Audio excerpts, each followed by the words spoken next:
All right, well, maybe we'll get started and welcome Faith and everybody else that's tuned in. It's great to see everyone. Um, I don't know, since Faith is new to the city or relatively new, maybe I'll start by introducing the group to her, and then we'll go from there. Um, I've been with the GX Senior Program for just over 10 years now, and prior to COVID, we were an outings program. We did, I don't know, 8 or 10, up to 12 trips every month to, wintertime, you'd sort of pull in close to home and maybe, go to Cornell or Ithaca College, stuff at GIAC. Summertime, you get a little more adventurous and go to Syracuse, Binghamton, down to New York on occasion.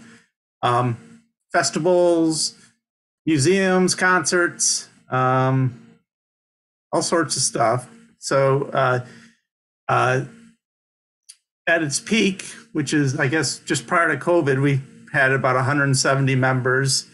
Now we're sort of more of a, right now the membership is a voluntary donation model. So I just sort of consider everybody that's been part of GIAC a member at this point. And we were getting to be about 50-50 virtual programming and in-person programming.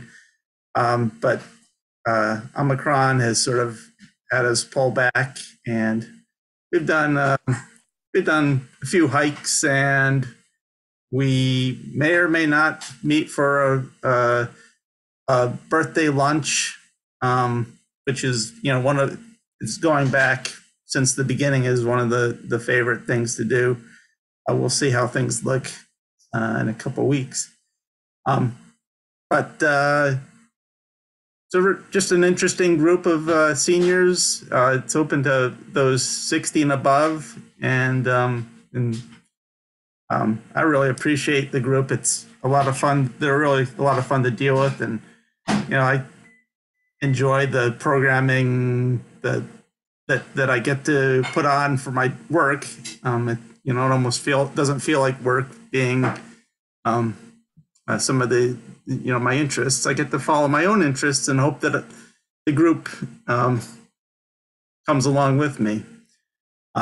So that's sort of the program in a nutshell. And Faith, why don't you tell us a little bit about your background and what you've been doing with the city, and we look forward to hearing from you. Thank you, Zach. My dog is barking. I apologize. I am at home today. I'm sure some of you heard a little brush with COVID at this point. I'm going to just let him out super quick.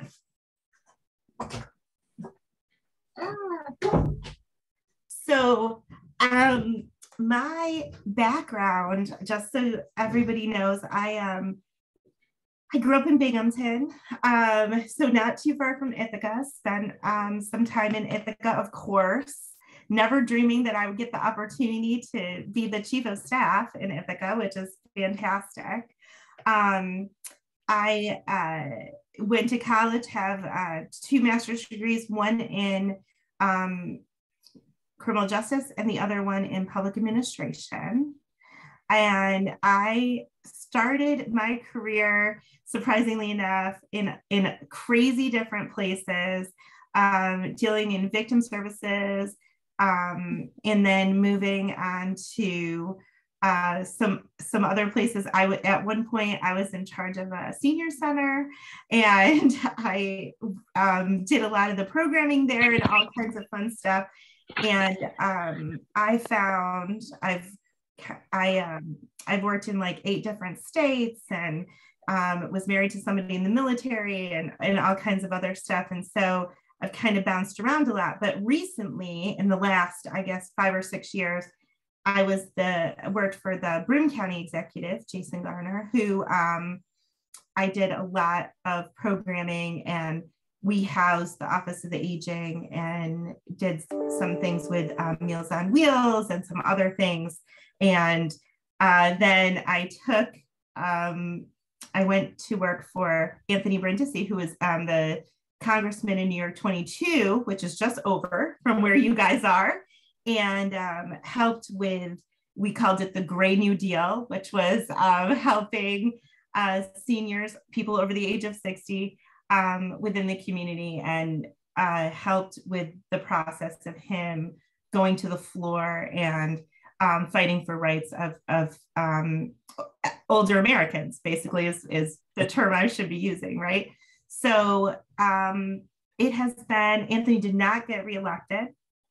So I went to work with an economic development group where we were working on broadband issues and some of the other things that involve rural communities, and have a strong passion for doing things to, help the community any way I can. So then this job came up, and here I am for the chief of staff in Ithaca. Couldn't be more excited about being here.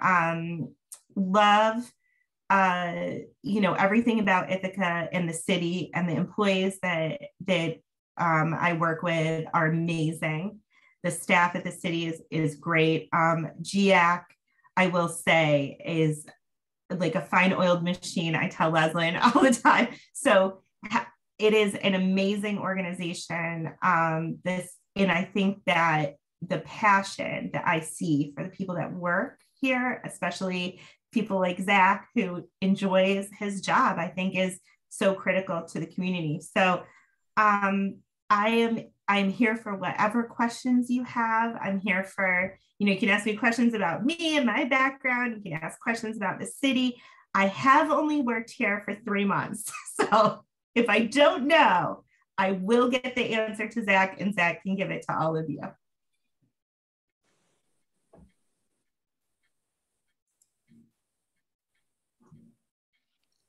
So we want to jump in with some Q&A and see where the conversation goes.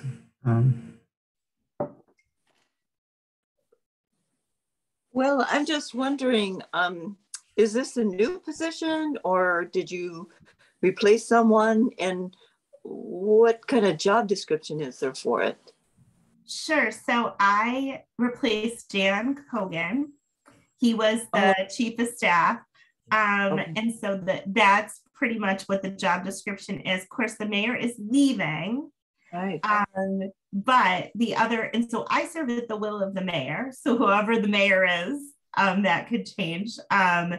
So Laura Lewis will be the acting mayor. So I will stay on for as long as Laura is there. And then what has happened is that there is on the docket a city manager position that will be happening, and people will be voting on, the community will be voting on that in November on the ballot. And then if that happens, then the chief of staff may actually turn over to that city manager position. And that will be like, that won't necessarily be me, but it would be, I'd have to reapply and go through that process, because then city council would be in charge of my position, not the mayor.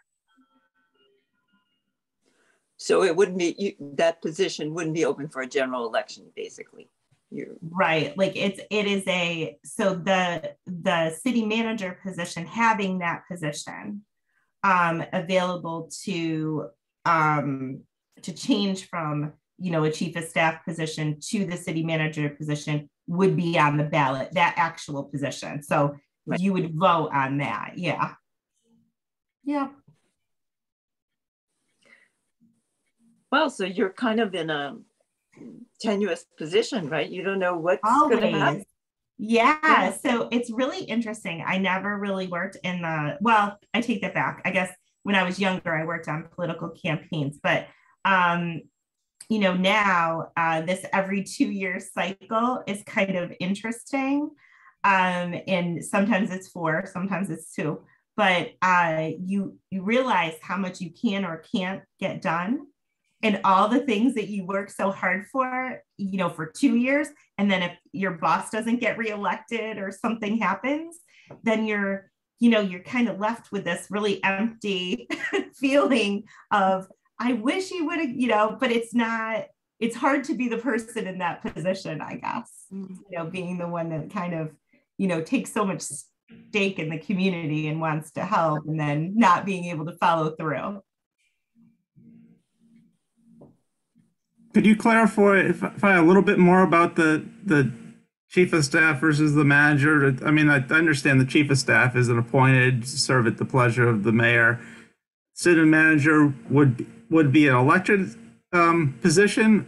Oh, it would be. I mean, no, it would be like council. An application process, and they would serve at kind of the will of the council. So that person, the idea behind it is so that it's not, the person doesn't change every 4 years, that it would be like a person that would actually have a job that would be able to manage the city.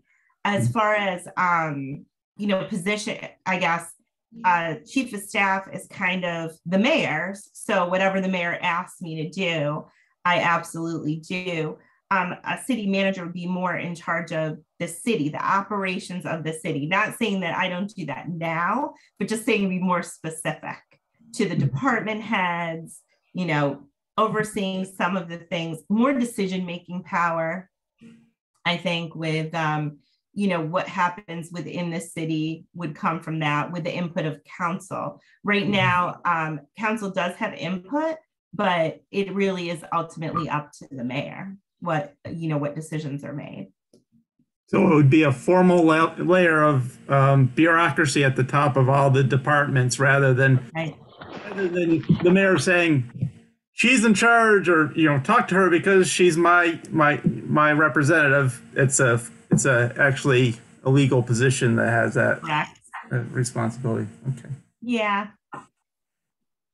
And I think turnover is difficult. I think I talked about that just for a quick second, but I think it is hard when you have staff that turns over. Not that it happens at the city very often. I think I'm the third chief of staff. I think one stayed 5 years, and then Dan, of course, stayed 5 years, and then, me. But, potentially, if a new mayor were to come in every 4 years, that position could switch over. And then it's a whole, trying to figure out, everything all over again. So it does make it a little bit more solid.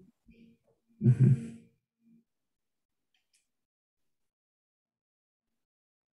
Go ahead, Joanne. Could you, I always hear about chief of staffs in terms of Washington, and quite frankly, I have no idea what a chief of staff does. So could you just, what do you do? Joanne, I don't either. I mean, it's just like a new day every day. So in charge of running the city departments, so all of the department heads answer to me. And I think I meet with them on a regular basis, kind of know what's going on within the city. And then if there's issues or concerns or decisions that have to be made, I take that to the mayor. And then every day he gets like a little briefing from me right now, and he makes some of the decisions. And then my job is to kind of manage the staff, manage some of the public information that comes out of the office, and to make sure that the mayor has everything that he needs to be able to make a decision if he needs research on something or if he needs information on something. And if council also being that liaison between council and the department heads.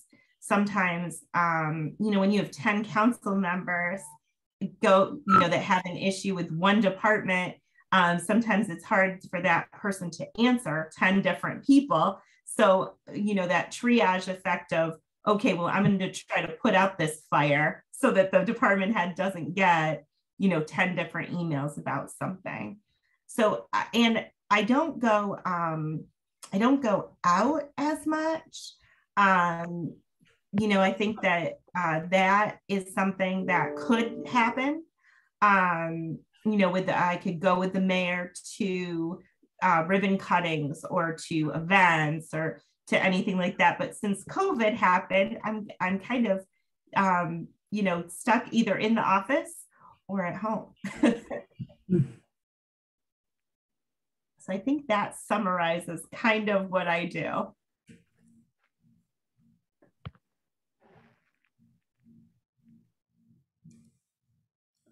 As a follow-up to that, I'm sure that since you began, COVID is a major source of what you're working on. Are there a few other issues that are percolating? What else is on the docket beyond COVID in the upper layers of the administration right now? So it's kind of interesting. So I am, every department has something that they're really working on. Like GIAC is working on building a new building, and like all kinds of other stuff that goes along with that. A lot of planning and development activities are going on, looking at buildings, making sure that, the fire department has what they need, the police department, reimagining public safety has been obviously at the forefront for the last year in Ithaca. So that's part of the meetings that I sit in and provide some input in those meetings too. I think exciting ones, which some people might not think it's very exciting, but I find it completely amazing, is going to the water treatment facility and seeing all these amazing things that happen there. I get so excited because, which seems very odd, I know, but it is amazing to me that there's this whole other world that happens underneath the ground, and that it's like a science experiment when you go to the, sewage treatment facility and like all kinds of other stuff. So building and grounds, who knew we had a golf course? Like I didn't know that. So I was super excited to see that. There were a lot of surprises. I did a building tour. I saw that in City Hall, our elevator is like super duper duper old, and how it runs and all kinds of cool stuff. And I went to the police department, the fire department, all these other places, and got to see really the building structure and things that maybe we would have to work on for building. So that is something else. Dealing with economic development is also another major thing. And of course, our electrification program led by our very own Luis, who it has reached unbelievable levels of support from all over the world. Ithaca is on the map when it comes to that. We had a meeting recently with the state legislature in Massachusetts and talked about what we were doing here in Ithaca. And I told them not to go after any money that we were going after. They weren't allowed. But other than that, somebody will get some serious funding from the federal government for this. And I think that is that charging stations you're talking about? What do you mean? Charging stations and electrifying the entire city. So changing buildings over to electrification without taxpayer money is very interesting and a very interesting concept. And will change the face of the city if it comes to fruition, which it seems like it will. So that is a major project that also falls under my jurisdiction. Mayor's guaranteed income has been recent, which is not being run by the city, but it is being run by an outside organization, but helping people that are caregivers of people that aren't making a significant income, and hard to live in Ithaca, if you don't. So very interesting. But that's some of the things. I think the most exciting stuff lately has been just learning about what Ithaca, the places in Ithaca, like walking around the city, seeing what's there, checking out every single coffee shop that you can possibly imagine, because I'm a coffee girl. So you know, everywhere in the city. Also desserts and coffee. Those are my two things. So I think it's really exciting to be in that position where you can, you know, not only can you look at the departments and get these behind the scenes views of what actually happens in the organizations that serves the city, but you know, I think that people people don't always realize, you know, that what goes into running a city. So it's been really fun, I think, looking at all of that. I think that Carol has a question. You want to jump in there, Carol? Yeah, I just wondered what in your background was persuaded the mayor that you were the person for the job. No, we might have to ask the mayor that question. But I think that a lot of you know, relationships that I built in the past few years have been working with people in Tompkins County also, and Portland County and some other places. I knew some of the people already that were the decision makers, and trying to, you know, and I do think that I do have a lot of energy, and I tend to, you know, I think that one of the things that I will say that the mayor has said is that, you know, it's like a breath of fresh air that comes in and kind of can see things in a different, with a different perspective. He was the mayor, or is still the mayor, you know, for 10, you know, over 10 years. And I think that sometimes, you know, getting a new set of eyes on some of these issues and trying to figure out different ways to solve things can be helpful. And I know that one of the things that drew everybody on the committee me was, you know, my need to reach out to constituents and get constituents answers quickly, and making sure that everybody is heard. And I think that that's something that I'm going to work on in the next year for sure. Not only with getting information to council so that people can call their council members and be able to get that information, but also within our own office. I think, you know, public information has definitely suffered during COVID. Jobs have been cut back, and all these other things have happened. So I think I do have a background in, you know, public relations and in that kind of thing. So I'm pretty sure that's what happened. Although I will tell you, Carolyn, I don't think he knew that he was going to be leaving either. So I think that, you know, my relationship with Laura has been good. So I'm hoping that, you know, that will continue on, in some of the things that we had on our plates will continue, and I'm sure that they will. So hopefully the public information stuff will be able to get out more, and you'll be able to know more about the city and what every department does, not just a few. Great, thanks. Thank you. Leslie? Yeah. With your background in criminal justice, do you think that particularly helped, given the problems that the mayor has had with the police department for the last 5 years? Yeah, I think that's true. And have you been to you've obviously been to the police department and see what a wreck it is. So yes. And an old grain elevator, basically.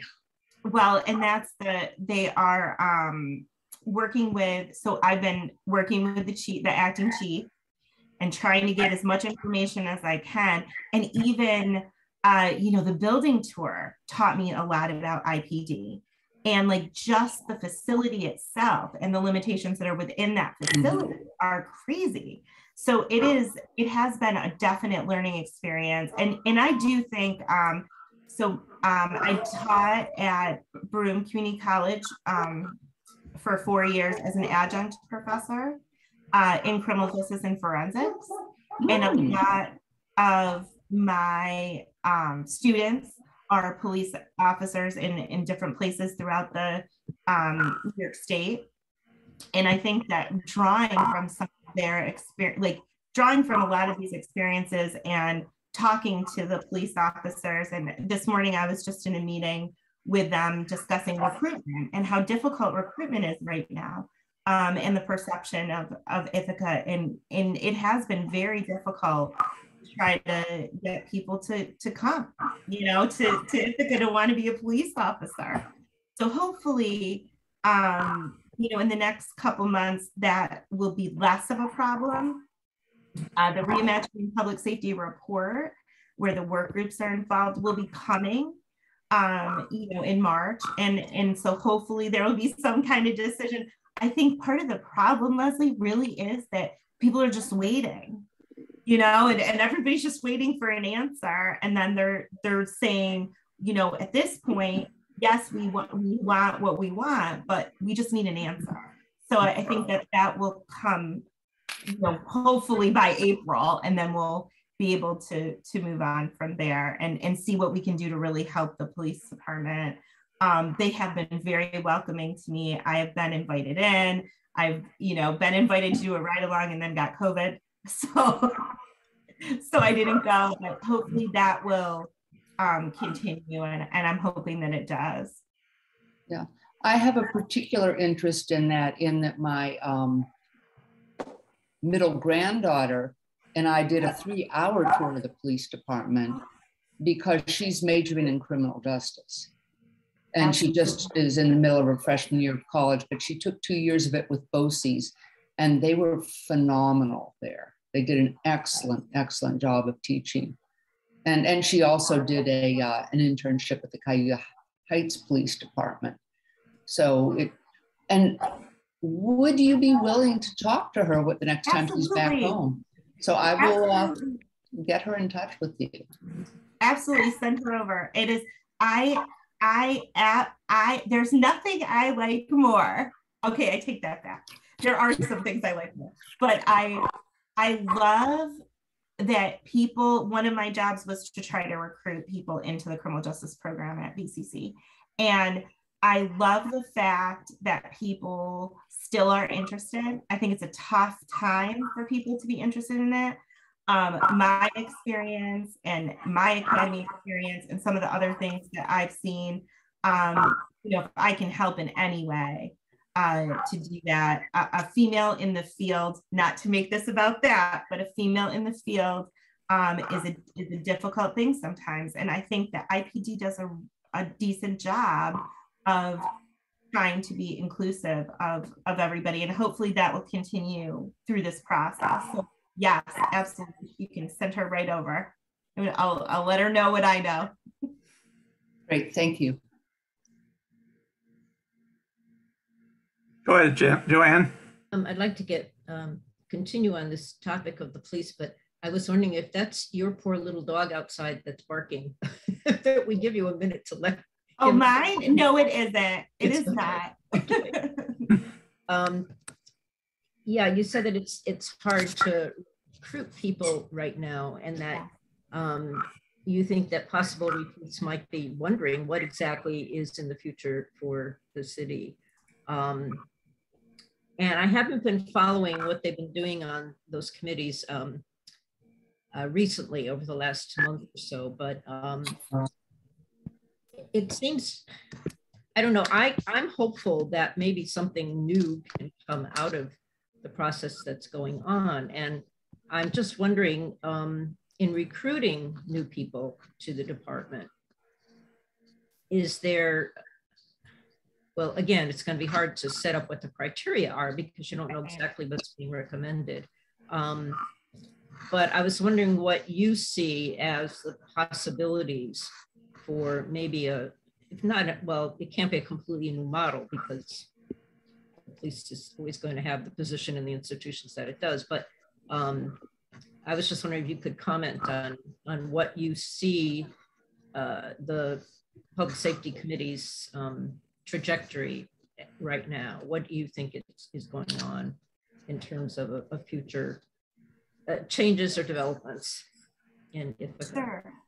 So I can tell you kind of a timeline of what they're looking. So they the working group committee, which is comprised of people, also people that I believe are throughout the community that the mayor picked to be on this committee. That report of all this public information and all this other stuff will come out in March and be presented to council. I cannot tell you what that working group, I do not sit on the working group. So it would be completely community-based. I can tell you that we have had some meetings with the unhoused population and gathered some information from them on how they would like to be treated by IPD and other police agencies within the area.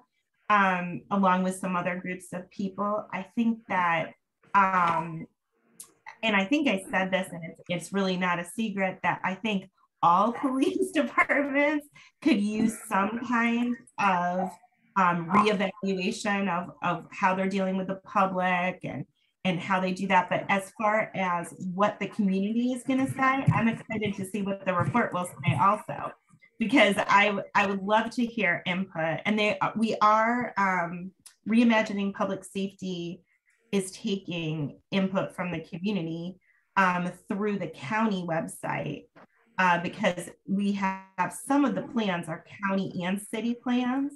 So that's going through there, and we've collected some data that way. So I guess we'll see what happens. And I think that everybody is in agreement that there could be something that could happen positive. I know that there's been a lot of talk about mental health counselors being involved. My background is in victim services, and we used to have victim services people, a model of victim services people that would go out with police officers into the community, and that may be a model. Not that victim services people would be the answer, but there's models that have come before that are actually all listed on that website. And it'll be interesting to see what happens. I think that there are so many issues with mental health right now that there is a group out of the county that does go to places, and their mental health crisis team is very helpful. However, I think we need more of it. There are a lot of people with mental health issues within the community that,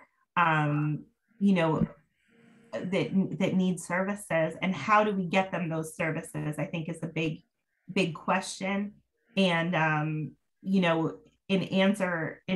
to kind of not try to veer off your question, but I think that that's going to be where this plan could make a very big difference in identifying that there could be some other people within the community with skills in mental health or crisis intervention that could possibly be utilized in a different way and help the police, the armed police, do their jobs.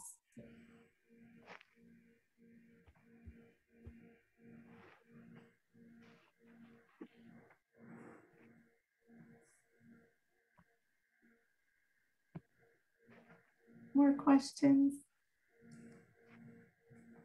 I have a secondary question. Sure. One of the things that has been concerning to some of us is when we go to Ithaca is you've got this tremendous building thing going on. And some of your builders have blocked sidewalks for years with no apparent work going on. Does anybody monitor to say, hey, you haven't touched this street in a year and the sidewalk is still blocked off? So they're supposed to be, however. Well, so if you go to the street that GIAC's on, where the Cavis Hyde big project is going up, that has been blocked. One sidewalk has been blocked off for what, 2-3 years now? 3 Was 3 years? Pretty close to 3 years. And I know part of it was COVID, but why couldn't they have opened the sidewalk up and this thing is just sitting there? That Especially when you've got 2 things for old people Right. And one thing for kids on those sidewalks, and the nightmare that has happened downtown to some of those poor stores with those constructions, debris piled in front of their doors. Didn't anybody think about maybe not totally catering to the developers and making sure that they keep things open and available? That is a really good point that I will bring up for sure. And I will find out the answers, about the sidewalk. But you're right, that is true. And when you see things like that, definitely let me know. And so I can get an answer. There may be a perfectly good answer somehow, I don't know, but there might be. And so, so I definitely let me know about stuff like that too, but I will ask that question. Is that the planning department that you'll be going to?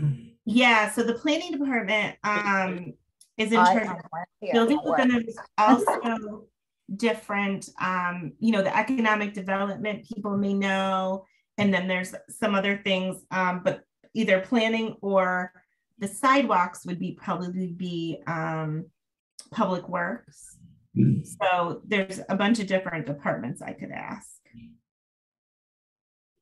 Can I just clarify that, Leslie? Are you talking about the old library site? Are you talking about the stuff that's going on around the old library site, which is the Travis Hyde property going in there, that has kept things blocked off for so long? Yeah. Okay. And then, as I say, it doesn't take much to go downtown and see the mess they've made of it down there. Yeah, for sure. By the library, Yeah.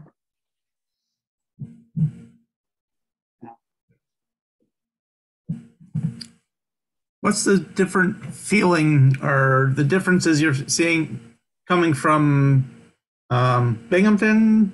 I mean, the Tri-City. How does Ithaca feel different? How does it feel? How does it compare coming from not too far away, but right?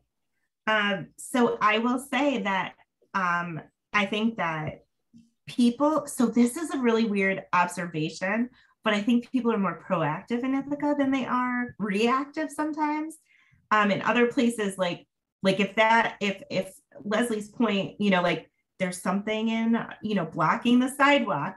Like I feel like in some places that would be like the norm, like here's the problem, blah, blah, blah, like what are you going to do to fix that? But I think in Ithaca, a lot of what I've seen have you thought about this way? It's a different phrasing of things. That's not even a word. I apologize.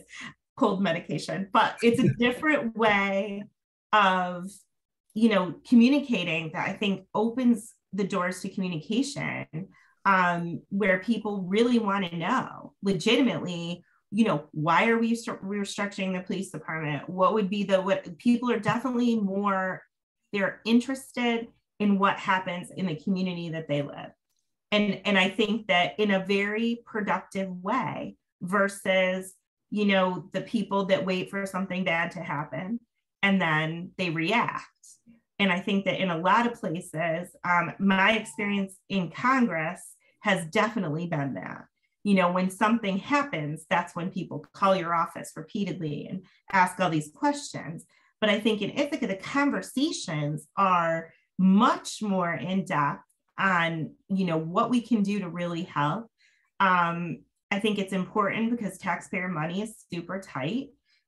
And I think as you see, things happening, where money is going, that's really important. So I would say that that's one of the biggest things that I've seen is that people are willing to have that conversation. And when I ask questions, people love to talk about how great Ithaca is and take pride in a lot of the things that happen and are genuinely disappointed in some of the things that have been happening in Ithaca recently. And I think that they take it to heart. And I believe that, any information that the public can give or that there's constructive conversation that can happen just like this. It just gives us more information to make the community better.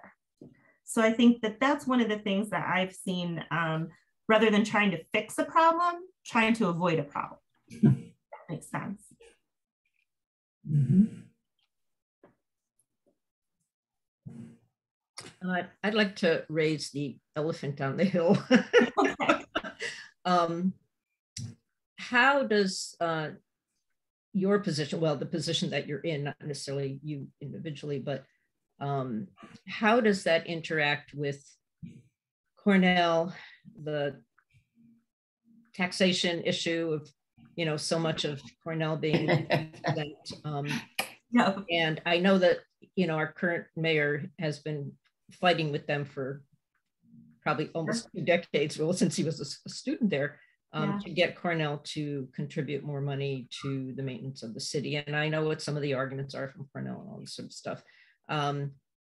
But I was just wondering, how does that fit into a lot of the problems that Ithaca has right now, in terms of having, I know there's a whole bunch of things that add into why we don't have enough funds to do the things that we need to do. But I was wondering if you could maybe make some comments on that. Yeah, so I meet with Ithaca, or Cornell, not Ithaca, Cornell in the town of Ithaca, and some of the municipalities on, a quarter, some of them are quarterly, some of them are monthly, where we talk about that kind of stuff. There's common water issues and some other things that we talk about on a consistent basis. And I think that you're right. The mayor will freely admit that, we need to try to figure out a way to get money from Cornell. I think that in the future, we should, there's always conversations that happen. So hopefully we'll come up with something to maybe see how that would go. I know that the weird thing about Cornell, I did a tour up there and talked to a lot of people, but because it's not just in the city of Ithaca, it's like all these different municipalities that make it up. So when they do a building project, they have to make sure that it's like in the city and in the town, and then the fire chief gets involved and all this other stuff happens. So I don't know as much about that relationship as I'm hoping to find out in the next couple months to see how Cornell kind of fits into the city and what kinds of money comes into the city from Cornell currently too. I'm interested to see that. And I have not lived through, I should say this, I was there for the very end of the budget process this year. But next year, I will be part of the budget. This coming up year, I'll be part of the budget process. So hopefully I'll be able to answer your question a lot better, Don. Well, there's a kind of a historic document that you might be interested in. Mm-hmm. The mayor actually did a study of versus all the other higher education institutions, Ivy League ones, to show how little Cornell paid relative to the city. So you might want to use that as a resource. That is a really good, thank you.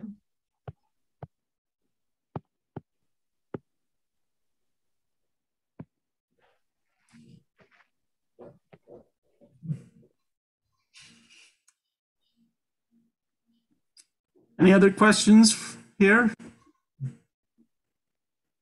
And heard from Beverly or Mariel or Miguelina.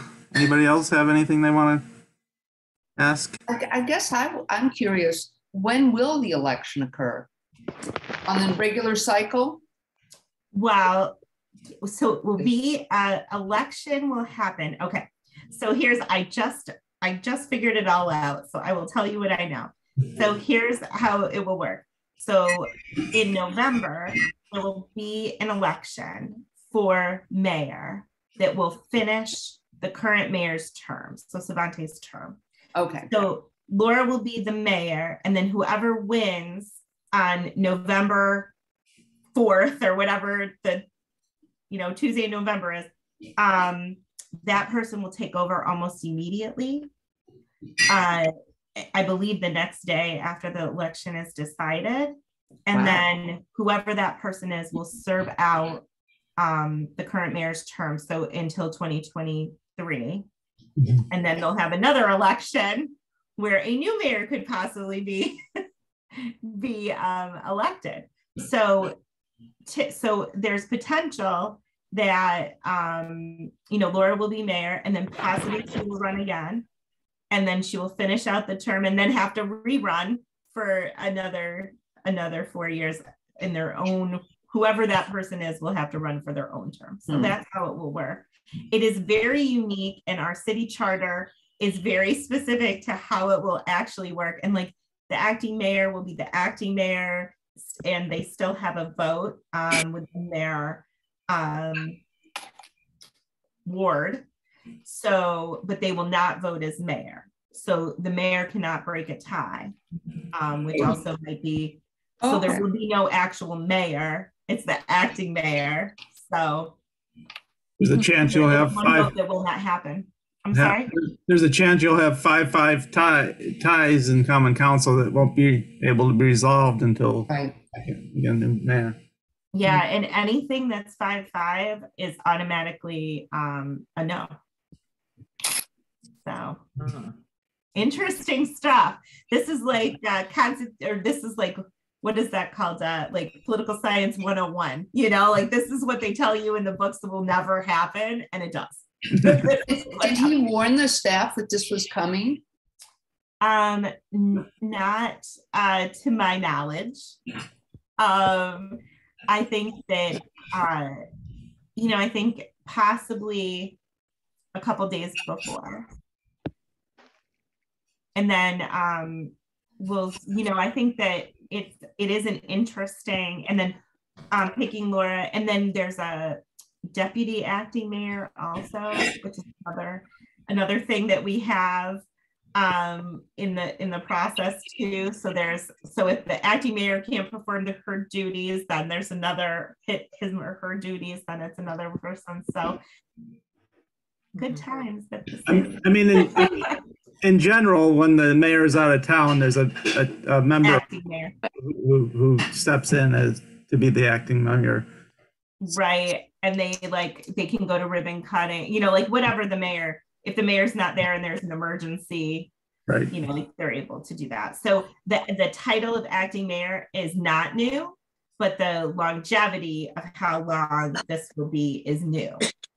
Because realistically, it'll be like the longest acting mayor, consistently.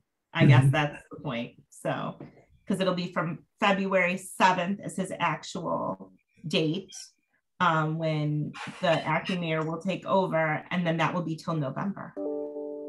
So it is a long time. So she was delegated by Savante, chosen among common council. That's his legacy. Yeah. That's what it is. And then because the current mayor will pick the acting mayor and the deputy acting mayor. And that's in the charter, I believe. And so he was able to do that.